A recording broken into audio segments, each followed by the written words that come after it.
Whether you're spending several days in the backcountry or you're doing a weekend of car camping, temperature rating for your sleeping bag is a major consideration for staying warm and having a restful night's sleep. Keep in mind that you are the source of heat in your sleeping bag, so along with temperature rating, you need to make sure your sleeping bag fits well. If the sleeping bag is too big or too long, you're going to have to heat up more space, and you may sleep colder than the actual temperature rating for the bag. Also, if your bag is too small for you, you're going to compress some of that insulation. So, along with temperature rating, the size of the sleeping bag really does matter. Most sleeping bags will have a temperature rating. Some will just have a flat 20 degree, 15 degree rating. Some sleeping bags will have a European norm or EN rating, and that is typically gives you an upper limit, a comfort, and a lower limit rating or a risk rating. You want to stay away from that lower limit because you're definitely going to be cold at that point, and you want to go more towards the comfort or the upper level rating.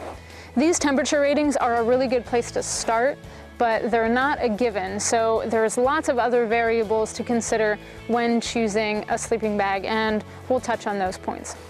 The first variable to consider is your sleeping pad. Now, sleeping pads also have temperature ratings. Most of the time it's called an R value, so the lower the R value of a sleeping pad, the lower thermo efficiency it's going to have. The higher R value, it's going to insulate you better from the ground, from the cold ground. So if you have a 0 degree sleeping bag, you're going to want to pair it with a 4-season sleeping pad. As well, if you have a summer sleeping bag, you're going to want to pair it with a sleeping pad that doesn't necessarily give you a lot of warmth. The second thing to talk about is the tent that you're in. So whether you're in a 3-season or a 4-season tent, keep in mind that it's going to be a little bit warmer inside the tent because you're trapping the heat, especially if you're in there with a couple other people. The third thing to consider is gender. So there are women-specific sleeping bags that tend to have an EN or a comfort rating for women. There's also sleeping bags that are non-gender specific, and they'll have a men's comfort rating and a women's comfort rating. So definitely keep that in mind. The next thing to think about is metabolism. Some people sleep colder and some people sleep warmer than others. So if you pick a 20-degree sleeping bag and you're normally a really cold sleeper, you might want to go down 10 or 15 degrees, just to get that comfort rating up a little bit more. Just as well, if you are a warm sleeper, you can get away with the lower limit that a sleeping bag is rated. Another thing to consider is just the clothing that you're wearing. So if you pick a sleeping bag that maybe doesn't have a hood, you want to save weight, wear a hat or wear some kind of insulating layer, as long as the clothing that you're wearing isn't going to be constrictive. And so, there's nothing wrong with getting a sleeping bag that's maybe a little bit warmer than you would like, and wearing some sort of a down jacket or a layer that isn't going to constrict any of the blood flow and that sort of thing. So clothing is definitely a good consideration if you're wearing long underwear or socks or something like that.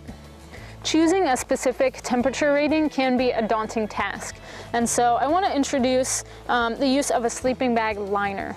I have two here. This one's just a really lightweight sleeping bag liner. You can see how packable that is. I have another small one here, but the use of sleeping bag liner has a lot of purposes. You can use it just as a summer sheet, if it's really warm outside and you don't need a sleeping bag. You can also couple it with your sleeping bag to add warmth.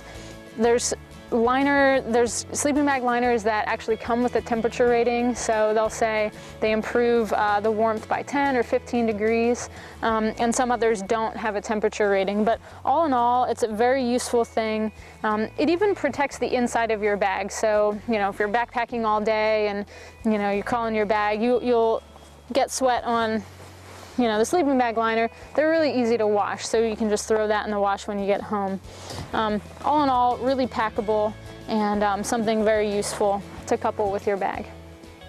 One thing I want to mention that you might find out there is a dual rated sleeping bag. So it'll have a rating of 55/35 or something along those lines. And the idea behind a 2 temperature rating sleeping bag is that one side of the bag is more lofty than the other side. So if it's 35 degrees, you would want to put the more lofty side up. So it's going to trap in more of your heat. If it's a warmer day or warmer night, you want to flip the bag to the other side. They're usually 2 different colors, so you can tell the difference between the 2 sides. And then that's not going to trap in as much of your heat. It's less, you know, it has less fill on the other side. And also, when you're sleeping on the sleeping bag itself, you're compressing that insulation anyway. So, you know, it's a nice consideration for people who are traveling, who might be, you know, sleeping outside one night, sleeping inside the next night. Just a consideration, something you might find out there. All in all, there's lots of considerations when choosing a temperature rating for your sleeping bag.